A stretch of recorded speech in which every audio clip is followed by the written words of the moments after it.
Sebentar nanti kami mau mengucapkan, mengistiharkan iman kami kepada surga, bahwa kami hadir di sini daripada keadaan kami yang lemah, yang biasa-biasa, tapi kami mau online, kami mau istiharkan ada connection, ada sambungan dengan surga. Dan ketika kami ucapkan kata ini, maka Bapa di surga itu akan dicurahkan kepada kami. Terima kasih Tuhan. Haleluya, haleluya, haleluya. Siapkan hatimu, siapkan hatimu, siapkan hatimu. Shalom.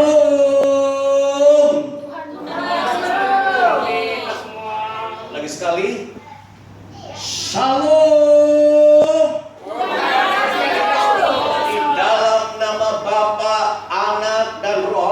Setiap saudara diberkati Tuhan dengan dahsyat dan luar biasa. Yang mau terima berkat Tuhan sama-sama katakan amin. Beri kepada Tuhan. Haleluya, haleluya. Jadi.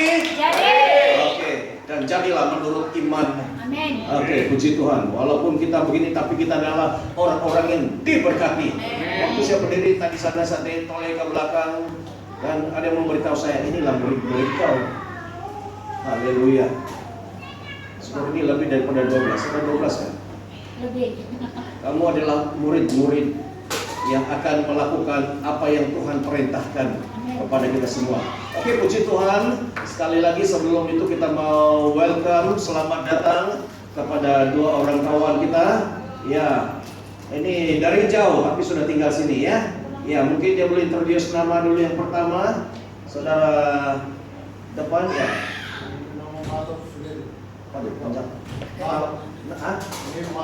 Ni Mato. Wah, haleluya. Beri kemuliaan kepada Tuhan. Haleluya. Silakan dibuka di belakang sana. Nikbar. Wah, oke, terima kasih. Haleluya, haleluya, haleluya. Terima kasih kepada Brother Jeremiah yang sudah membawa mereka di sini. Dan puji Tuhan, mereka kalau di rumah mereka duduk-duduk biasa, hari Minggu bagaimana? Rumah duduk saja ya. Nah, sekarang duduk sini ya. Rumah ini rumah Tuhan punya. Haleluya. Mereka siap ada belajar. Saya ada kawan pastor dulu waktu melayani, pastor Dawa, pastor Rajan, Nagarorti ya. Dan mereka salam mereka itu mereka masih. Masih saya kurang pasti apalah. Saya pernah khotbah juga di gereja Nepal. Wah, mereka punya lagu. Wah, enjoy di sign text. Dan saya khotbah dalam bahasa Inggris dan diterjemahkan ke dalam bahasa Nepal. Mereka punya lagu semacam ada Hindi sih kita.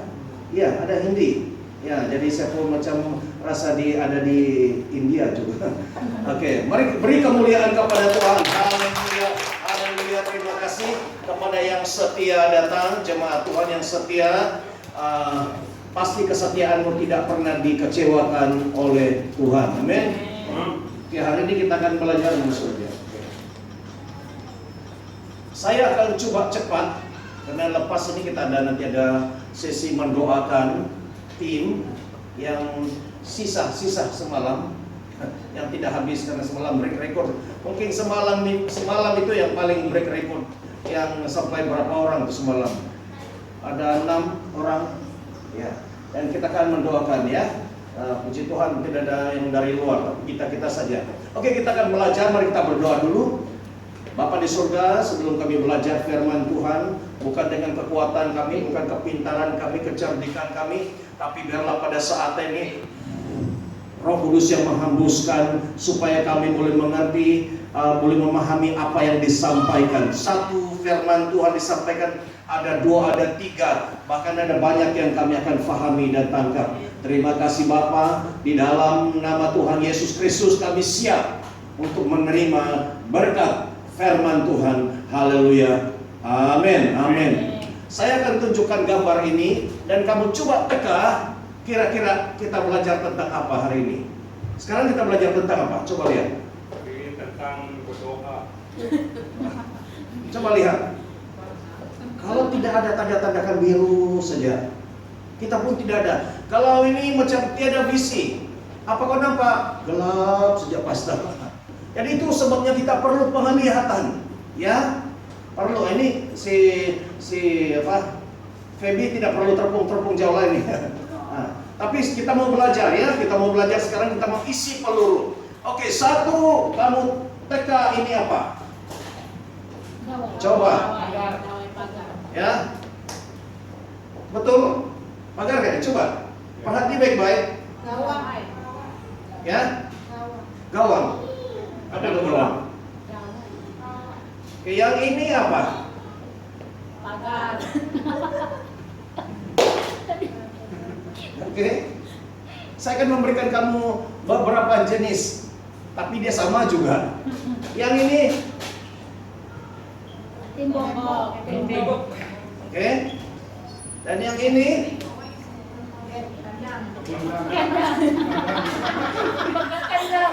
pagar kandang, ya? Oke, jadi kita belajar tentang apa ini?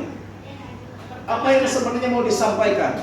Coba, 4 gambar ini dia berbicara mengenai ketahanan, lagi Menganan. gawang, lagi sempadan. Coba lagi, kamu tekan. Hampir sudah.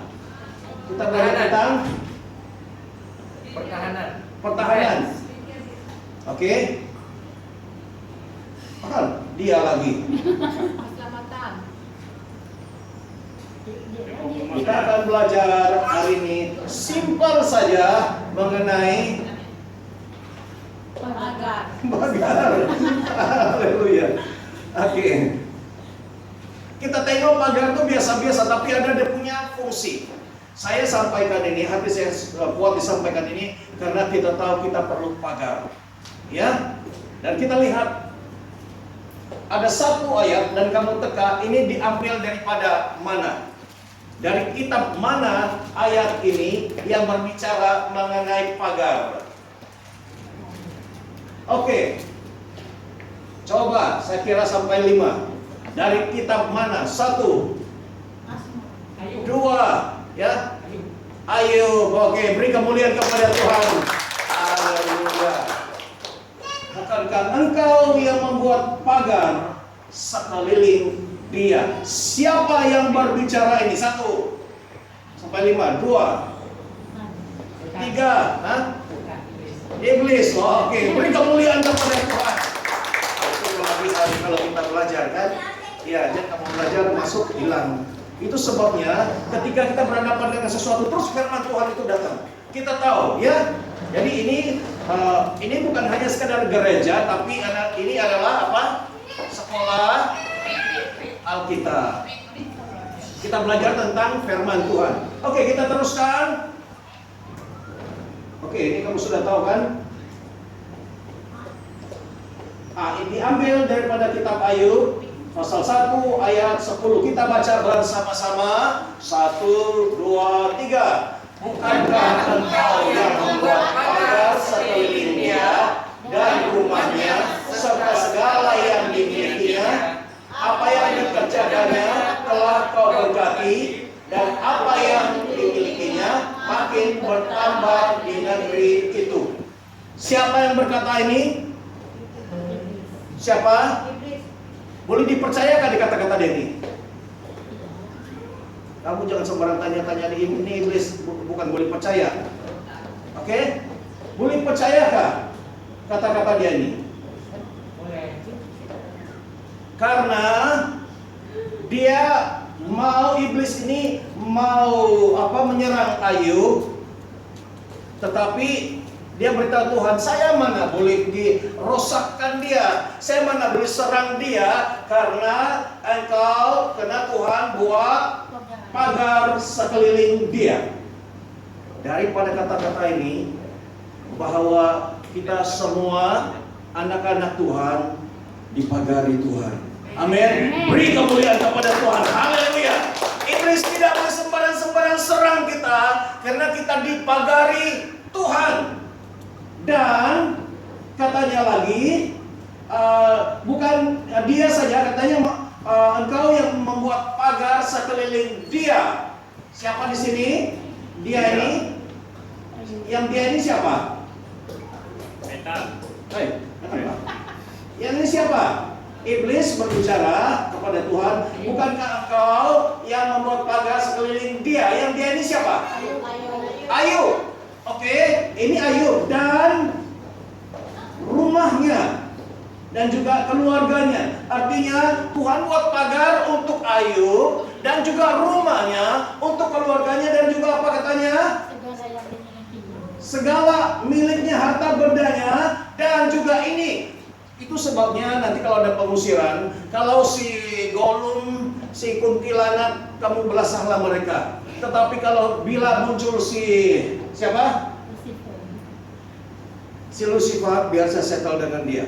Karena dalam pengalaman ketika saya tanya si Jezebel, dia tidak jawab. Saya tidak tahu, bukan urusan saya tidak tahu itu. Saya tanya siapa lagi, siapa? Pengeluh darah pun katanya bukan urusan saya punya bos. Kamu doakan, saya mau tanya hanya satu yang tahu rahasianya semua. Siapa dia? Si Lucifer. Itu sebabnya itulah sekejap dia coba, sekejap hilang. Ya, sekarang ini biarkan saya sudah beritahu tim. Kalau yang lain kamu belasalah, kamu tanya-tanya dia lah. Karena sejak saya berdoa di sini, saya tahu Tuhan beri saya wahyu bahwa si Lucifer ini mengetahui banyak rahasia. Dan ketika saya mau jumpa dengan dia, saya akan mau tanya. Dia tidak beritahu, tapi dengan otoritas yang ada pada kita, pada saya akan tanya, Lucifer, kau mesti jawab siapa suruh kau datang di sini. Ya, of course lah melalui tim kita kesian kan, tapi ya terima kasih pengorbanan. Nah ini, ya, dan apa yang dikerjakannya telah, kau tengok bagaimana iblis itu membongkar rahasia tentang si Ayub, dan itu juga ada kaitan sama dengan kita. Ayub dipagari, rumahnya, keluarganya dipagari, semua miliknya dipagari, dan juga apa yang dikerjakannya, usahanya dan apa yang dimilikinya makin bertambah. Ini satu kenyataan daripada iblis. Dia bongkar satu rahasia bahwa katanya apa yang dimilikinya makin bertambah, hartanya makin bertambah di Johor Baru ini. Beri kemuliaan kepada saudara. Dan inilah saudara, semua kita di sini, dan inilah perlindungan daripada Tuhan. Oke, kita teruskan lagi. Kenapa Ayub, rumahnya dan segala yang dimilikinya dipagari Tuhan? Kenapa? Karena pekerjaan Ayub diberkati, uang dan harta semakin bertambah di negeri itu. Kenapa? Kamu mau seperti Ayub? Ayub ini adalah menggambarkan kita semua. Amin. Nah, ini rahasia. Saya beritahu di Tuhan begitu yakin, saya begitu jelas sekali beritahu, sampaikan ini, dan saya minta kamu tangkap dan ambil. Ini ayat tentang saya. Katakan, ini ayat tentang saya. 1, 2, 3. Ini ayat tentang saya. Mau kamu dipagari, Feby, Mei, Ibu Rita, semua kita dipagari, bukan dengan pagar yang biasa-biasa macam tadi itu, ya. Itu kucing pun boleh lompat. Ini pagar daripada Tuhan. Oke? Kalau kamu mau, kita lihat teruskan lagi apa dia, kenapa Ayub sangat diberkati dan dipagari oleh Tuhan. Coba teka. Kenapa si Ayub ini dipagari, dipelihara oleh Tuhan? 1, 2, 3, siapa boleh jawab? Kenapa? Sebab dia takut akan Tuhan. Oke. Selalu mengikuti perintah. Ayub dalam salah satu ayat 1 dia katanya, ada seorang laki-laki di tanah Us bernama Ayub. Orang itu saleh dan jujur, ia takut akan Allah dan menjauhi kejahatan. beri kemuliaan kepada Tuhan.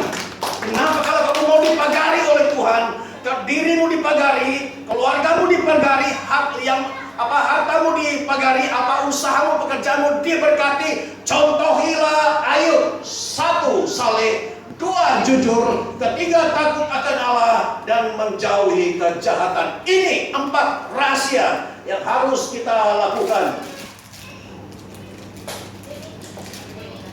Boleh? Sampai bila-bila ini rahasia si Ayub tunjukkan.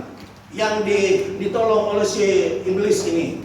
Bahwa 4 ini dalam banyak-banyak 4 ini harus kita taruh, praktekkan. Kamu tahu apa Saleh? Saleh Yakub,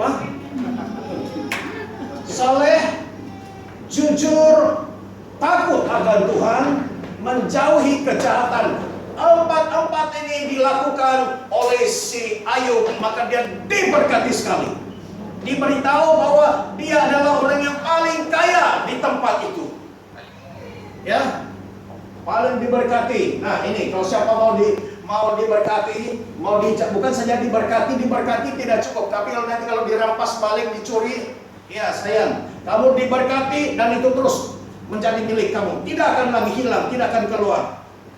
Seterusnya kamu baca ini, oke?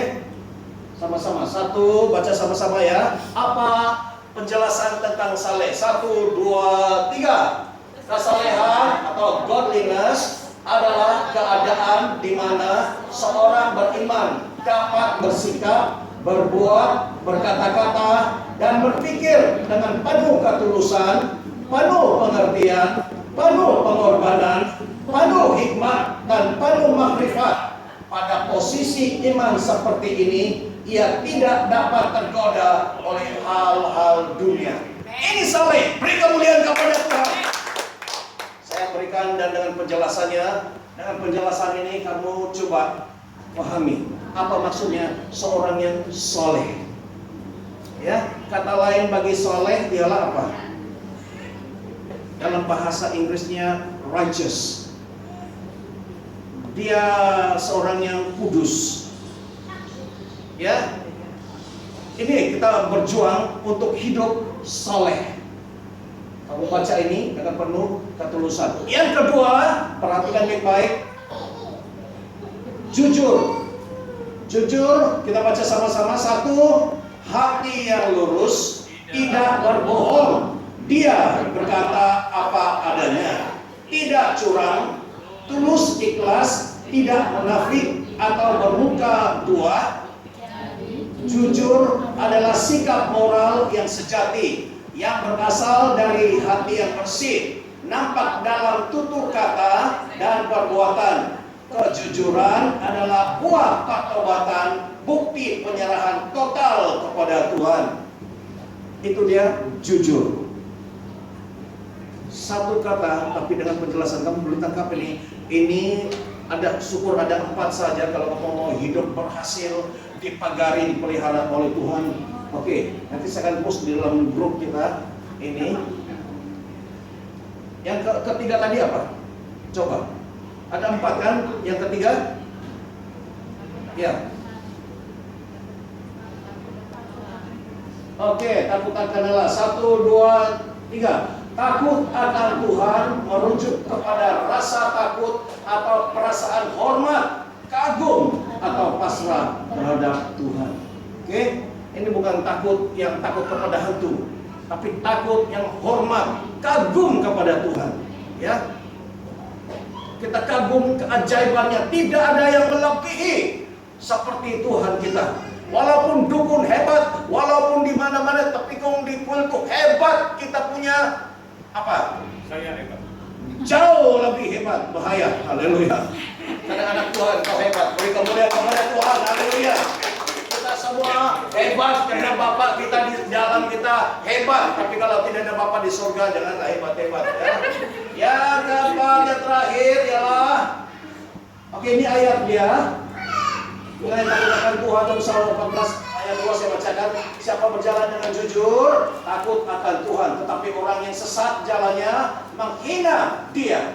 Amsal 9 ayat 10. Permulaan hikmat adalah takut akan Tuhan, dan mengenal yang Maha Kudus adalah pengertian. Yes. Paham? Ini ayat ini bukan mendukung, menyokong tentang takut akan Tuhan, permulaan dari segalanya. Dan yang keempat ialah menjauhi kejahatan. Kita baca sama-sama 1, 2, 3. Segala pikiran, keinginan, dan perbuatan yang jahat adalah dosa. yang membawa dampak atau kesan impak buruk negatif kepada diri sendiri dan juga kepada orang lain. Segala bentuk kejahatan adalah dosa yang bertentangan dan melawan Tuhan. Ada 4 sahaja yang menjauhi kejahatan ini, bukan dalam bentuk perbuatan saja, tapi dari pikiran. Kita duduk-duduk diam di sini, macam-macam sudah orang pinjol-pinjol kita tumbuk, kita pukul, ya. Banyak sudah orang kita bunuh dengan hanya pikiran kita sahaja, ya. Jadi 4 perkara ini ada berapa? 4 perkara kamu praktikkan, kamu pelihara, kamu bangun di dalam hidup kamu, sebatikan di dalam hidupmu, kamu akan mendapat satu dipagari oleh Tuhan. Amin. Bukan pagar yang macam pagar tadi. Saya akan teruskan lagi dengan penjelasan lebih dalam. Masih oke? Masih on? On. Ya. Orang terkaya dalam Alkitab. Wah, saya memang pengusiran roh, tapi kita di alam nyata ini perlu jaga. Janganlah bersabarlah, biarlah kita menderita. Orang Kristen biarlah miskin. Jangan, itu padam, tidak ada istilah di sini. Bahwa ada bukti di dalam Alkitab, ada orang yang kaya di dalam Alkitab. Kalau mereka boleh kaya, kenapa kita tidak boleh kaya? Amin. Mereka ialah Abraham. Dengan rujukannya Kejadian 32, Ishak, Kejadian 26 dan seterusnya. Ayub juga salah seorang yang kaya di dalam Alkitab. Daud juga orang kaya. Salomo yang paling kaya, menurut dia punya orang buat kajian, harta dia itu ada 2 triliun. Kamu tahu daripada berapa triliun, million, billion, betul kan? Dan triliun.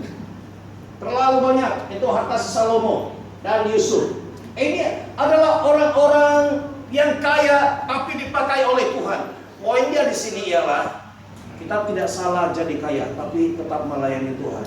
Amin. Jangan kau sekali kaya dan jumpa sudah. Ya. Kalau saya kaya pas sudah kita selesai. Tarik balik. Tarik balik dah. Oke. Seterusnya, apa yang membuat orang miskin terus, susah dan malang terus dan tiada perlindungan Tuhan? Kamu mau ini? Tapi kenyataannya ada ini. Kenapa? Ada orang yang miskin terus. Kita perhatikan, miskin dalam pengertian kata miskin ini tidak berharta, serba kekurangan, berpenghasilan, pendapatan yang sangat rendah. Ini orang miskin. Adakah kamu dikategorikan orang miskin? Syukur, bukan kan? Karena sudah diberkati. Dulu miskin. Ada yang sampai kutip-kutip di tepi jalan. Pinjam sadasin lagi. Tetapi sekarang Tuhan sudah mengangkat. Amin. Tuhan mengangkat kita. Ya, itu dulu. Sekarang kita diberkati oleh Tuhan. Bikin apa juga masuk arkesi kalau miskin terus, masalah terus. Tapi kamu dengar, kamu masuk di sini ada kunci dia. Saya tidak mau khotbah yang panjang, yang dalam-dalam. Ini saya beri kamu yang poin-poin dia saja. Ya. Seterusnya, kita sudah tahu bagaimana diberkati, menjadi kaya. Sudah diberitahukan bagaimana menjadi kaya. Apa hal tadi? 1, kalau kamu hafal ini, kalau kamu hafal 4 ini, kamu layak jadi orang kaya. 1, 2, 3, 4. Jauhi kejahatan. Kalau kamu boleh hafal ini dan boleh praktikkan, kamulah orang kaya. Amin. Beri kemuliaan kepada Tuhan. Haleluya, haleluya. Nah, sekarang kita mau tahu kenapa orang miskin menjadi miskin dan tetap miskin. Bukan saya suruh kamu, tapi kita mesti tahu. Kita jangan tengok yang kaya tapi yang mau jadi kaya saja, tapi kita lupa ada perbuatan-perbuatan yang boleh menarik kita masuk dalam parit kemiskinan. Itu ialah kemalasan. Main judi. Malas. Dia punya mentality, pemikiran dia yang tidak mau maju. Sikap dia yang negatif. Biarlah begini-begini saja pun okelah. Ya. Begini, dari dulu kamu tahu kalau di Sabah dan Sarawak ada ibu kita atau nenek kita, mereka menjual di tepi-tepi jalan. Dia jual itu sigup, itu tirai, itu sayur yang tumpuk-tumpuk. Itu saja dari dulu sampai sekarang juara bertahan. Ada orang dulu, saya nampak itu orang Cina jual kue, bahkan dari rumah ke rumah. Tidak lama dia ada sudah tempat dia jual. Tidak lama ada kedai, tidak lama ada restoran, tidak lama ada supermarket. Itu barulah kemajuan. Ya, itu mereka bukan yang percaya pada Tuhan, tapi bagaimana hidup mereka meningkat. Itu mentality dia. Biarlah saya begini. Inilah keturunan. Inilah kami punya bisnis keturunan, menjual di tepi jalan. Stop. Tapi kan hati Bapak di surga tidak sedih kan? Ini semua anakku katanya. Tapi dia ini mentality, pemikiran dia yang suka main di tepi jalan, di tepi parit. Gila buka. Ini buat satu tempat masak di kona-kona. Buka lah restoran dia bilang. Jual. Haleluya. Depan dia. Sekarang kau sudah tahu bagaimana apa rencana Tuhan. Jadi itu satu saya tengok kita rajin, kamu rajin. Walaupun kadang-kadang bangun pagi susah betul, tapi mesti jual. Ya. Kemudian mentality itu mesti orang lain boleh buat, saya boleh buat. Ya. Karena si jual pandai masak, dia punya istri pandai cakap, pandai rajin sana sini. Dan kita mesti rajin. Tetapi persoalan dia kenapa? Bisa saya pergi sini dulu. Tapi bagaimana orang yang kuat kerja siang malam namun tidak juga menjadi kaya?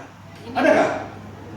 Ada. Dia siang kerja, malam kerja, tapi tidak juga maju itu dulu.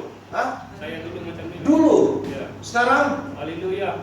Siang saja, malam sudah tidak kerja. Malam roti lagi. Nah, sini.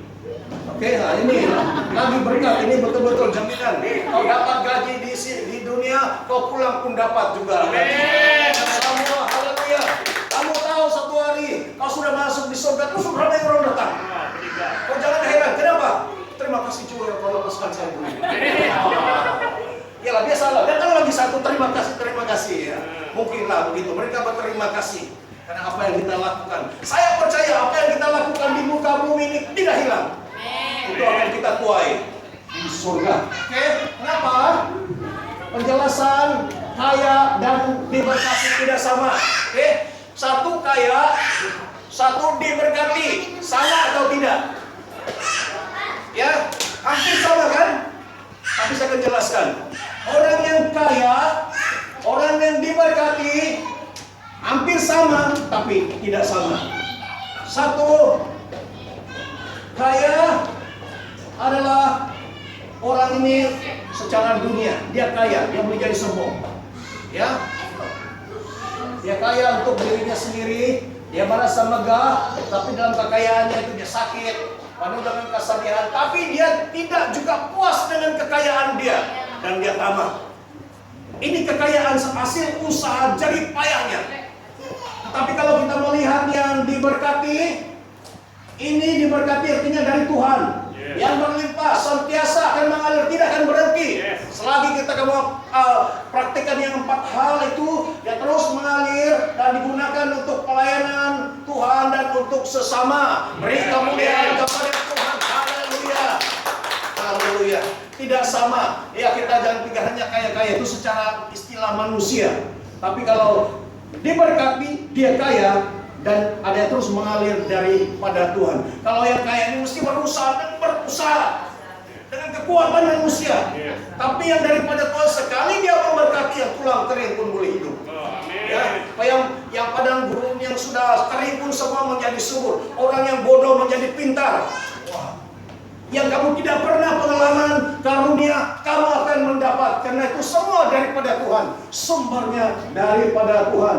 Ayo, boleh. Ya, kamu boleh di sini.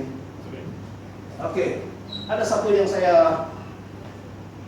Wait.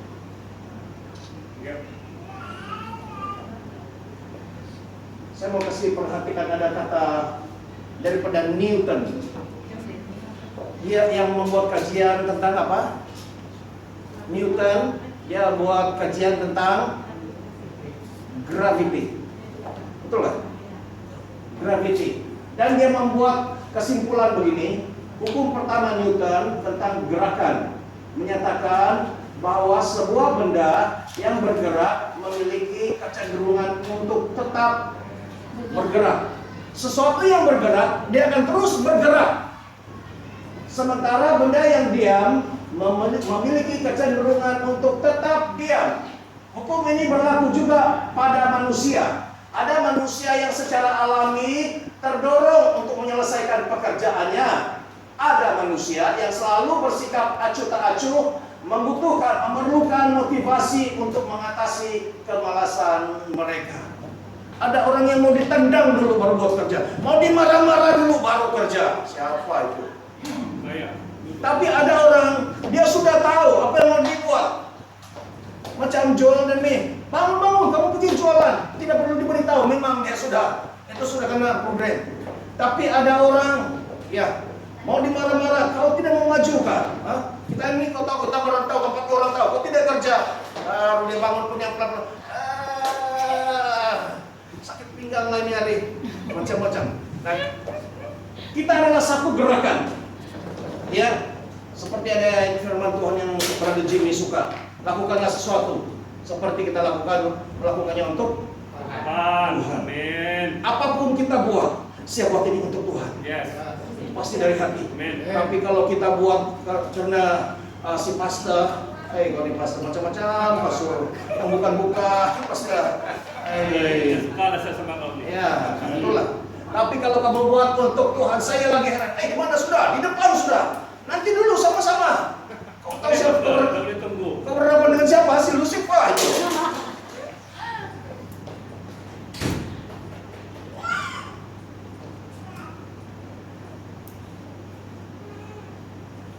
Oke, ciri-ciri orang yang diberkati, yang kaya, dan dipegari dilindungi oleh Tuhan. Apa dia? Ya tadi yang saleh, mau habis sudah. Saleh, jujur. Kamu baca sama-sama. Satu. Oke, baca sama-sama ya. 1, 2, 3. Saleh, jujur, melakukan Allah, menjauhi kejahatan. Kita buat secara profetik. Kamu buat begini. Kamu tengok tuh dan kamu buat begini. 1, 2, 3. Maksudnya kamu gambar lah. Kamu jangan begini. Lepas tuh terdelete. Artinya kamu, karena ini Alkitabiah. Ini yang dilakukan oleh si Ayub. Dan terbukti dia sangat kaya. Jangan lihat yang penderitaannya dulu lah. Ya, tapi dia sangat-sangat kaya. Bukan saja kaya, tapi dia dipagari. Sekarang saya perlihatkan kamu gambaran bagaimana dipagari oleh Tuhan. Kita mau lihat pagar Tuhan. Ini contoh saya dan keluarga. Bagaimana pagar Tuhan, bukan pagar sembarang pagar, tapi pagar ini.